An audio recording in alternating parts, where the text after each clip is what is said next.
Hello everyone, how are you? I hope all are you well and fine children आज मैं आपको आपकी English reader और supplementary की पोस्ट मिड टर्म की रिवीजन कराने जा रही हूँ। तो बड़े ध्यान से बच्चों आप इस रिवीजन को सुने, समझें और अकॉर्डिंग टू रिवीजन आप अपने एग्ज़ाम्स की प्रिपरेशन करें। चिल्ड्रन आपको चैप्टर 6 और चैप्टर 7 और सप्लीमेंट्री में चैप्टर 6 आपको आना है, जिसके वेरी शॉर्ट क्वेश्चन के तो आपके एमसीक्यूज टाइप बनकर आ जाएंगे। तो इसमें से आपको शॉर्ट क्वेश्चन लर्न करने हैं, ठीक है। तो शॉर्ट क्वेश्चन जैसे कि जोडी की लाइफ में क्या हुआ था, how did the doe save Penny's life, किस तरह डोए ने पैनी की लाइफ को सेव किया था। The toys liver and heart were used, यानी कि जो हिरनी का लीवर और हार्ट था वो यूज़ किया गया था उनके पॉइजन को निकालने के लिए, इस तरह उन्होंने पैनी को सेव किया था। Why did Jodie want to bring the phone home, अब जोडी फ़ोन को अपने घर में क्यों लाना चाहता था, क्योंकि कहीं ना कहीं वो ये मानता था कि उसकी माँ को उन्होंने मारा है और वह उसके बच्चे को इसलिए घर लाना चाहता था ताकि उसकी कोई देखभाल करने के लिए कोई भी नहीं था। किस तरह जोडी को ये पता चला कि जो फ़ोन है वो मेल है, क्योंकि जोडी के पिताजी ने बताया था कि जो उनके स्किन पर जो स्पॉट्स अगर जिग जैग में होते हैं तो वो फीमेल होती है और अगर लाइन वाइज स्पॉट्स होते हैं तो वो मेल होता है। इस तरह से पता चला था। जोडी के सामने मिलविल, जोडी जो है क्यों नहीं चाहता था मिलविल उसके साथ रहे और क्या रीज़न था, क्या वो रीज़न था जोडी, कौन से वो दो रीज़न थे भाई? दो रीज़न, एक रीज़न तो ये था बच्चों कि अगर जोडी फ़ोन उसे मिल जाता है तो वो खुशी अपनी किसी के सामने जाहिर नहीं करना चाहता था, प्लस दूसरा अगर जोडी नहीं मिलता है तो वो दुख भी किसी के साथ शेयर नहीं करना चाहता था, इसलिए जोडी नहीं चाहता था कि मिलविल उसके साथ रहे। अब वाई वाज मिलविल अफ्रेड, अब मिलविल क्यों परेशान था कि जोडी को अकेला छोड़ने में, उसे ये डर था कि कभी जोडी जो है खो ना जाए और उसे भी दोबारा कोई स्नेक ना काट जाए, ठीक है। तो इस तरह बच्चों ये आपको क्वेश्चन आंसर अपनी बुक में से करने हैं और इसके जो एमसीक्यूज़ हैं ये आपको लर्न करने हैं अच्छे से,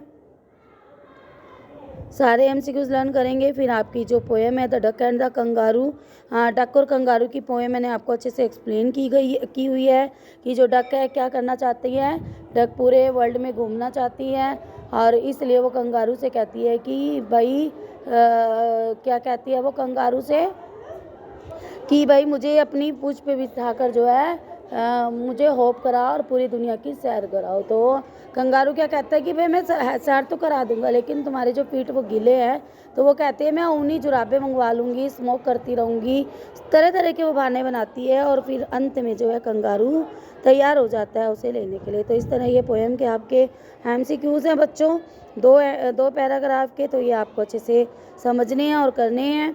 फिर आपकी चैप्टर है ए विजिट टू कैम्ब्रिज, इसके क्वेश्चन आंसर बच्चों लर्न करेंगे आप। जैसे कि Stephen Hawking said I have no choice, कौन सी वो चॉइस थी, क्या चॉइस थी? Living creativity with the reality, यानी कि जो उसे वीकनेस थी, हाँ बॉडी की जो वीकनिंग थी उसके पास उसके साथ रहना, वास्तविकता के साथ रहने के अलावा कोई भी और चॉइस नहीं थी। आई कुड फील इज एंगिश, वो एंगिश क्या थी? प्रोफेसर हॉकिंग्स कहते हैं कि जो मुझे विचार मिले कि मैं अच्छे से बोल नहीं पाता था क्लियरली और उसे कैसे मैंने फोर्सफुली उसको यूज़ किया, ठीक है। तो वो विचार मुझे एक पॉजिटिव विचार मुझे वहाँ से मिले। उन्होंने कहा अगर लैंटर एक if the lantern is the man, lantern है तो व्हाट वुड इट्स वॉल, उसकी वॉल क्या है? तो बच्चों वॉल उसकी स्केलेटन है जो कि फिजिकल स्ट्रक्चर है बच्चों उसका। तो हाउस क्या है इस वॉल्स का? जो ग्लो है हमारे इंटरनल सोल का, यानी कि आत्मा की जो हमारी चमक है वो इसका हाउस है, ठीक है। What is the scientist message for the disabled, scientist का मैसेज डिसेबल्ड के लिए क्या था कि वो उन्हें अपने गोल पर जो है हमेशा कंसंट्रेट करना चाहिए जिसमें वो अच्छा कर सकते हैं, ना कि उन चीज़ों पर जाना चाहिए जो कि वो नहीं कर सकते। ये उनका मैसेज था। इसी के एमसीक्यूज़ हैं बच्चों, ये आपको अच्छे से याद करने हैं। फिर आपकी पोएम है when I set out for लायनों से क्या है बच्चों? एक कंट्री है, लीजेंड, एक इन द लीजेंड में एक कंट्री है, ठीक है। The poet of the poem is कौन है? एडवर्ड थॉमस हार्डी हैं। और लिव्स क्या है इसकी? फर्स्ट है। पोएट क्या फील करता है? डिप्रेस्ड फील करता है पोएट। इसके फिर आपके ये एमसीक्यूज़ हैं, ये आपको अच्छे से इस पोएम के करने हैं बच्चों। फिर आपकी रांझी और वॉरियर के 2 चैप्टर है, सूरज और रांझी। इसके क्वेश्चन आंसर आपको याद करने हैं। Between Ranjhi and the other boy who is trying to start a quarrel, दोनों में से किसने स्टार्ट करनी चाहिए क्वेरल? सूरज, क्योंकि वो अपने आप को बहुत वॉरियर समझता था और वो उसे धमकी दे रहा था कि तुम यहाँ पर क्यों हो, यहाँ से चले जाओ, ठीक है। Then we will have to continue the fights at the other, but made him say that, ये किसने कहा था? क्या फाइट लगातार चलती रही थी? भाई फाइट लगातार नहीं चली थी क्योंकि संध्या हो गई थी और अगले दिन फाइट चलने के लिए कहा गया था।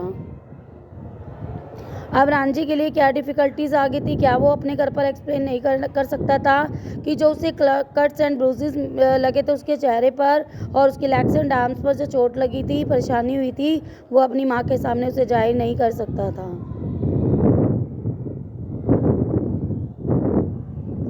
Who was the better swimmer? Better swimmer कौन था? भाई रांझी था, और रांझी बेटर स्विमर था और वॉरियर कौन था? सूरज था। ये इसके एमसीक्यूज़ हैं बच्चों, ये भी आप अच्छे से याद करेंगे। इस तरह ये रिवीजन है आपकी, इसे अच्छे से सुनेंगे, समझेंगे और तैयारी करेंगे। Thank you, have a nice day.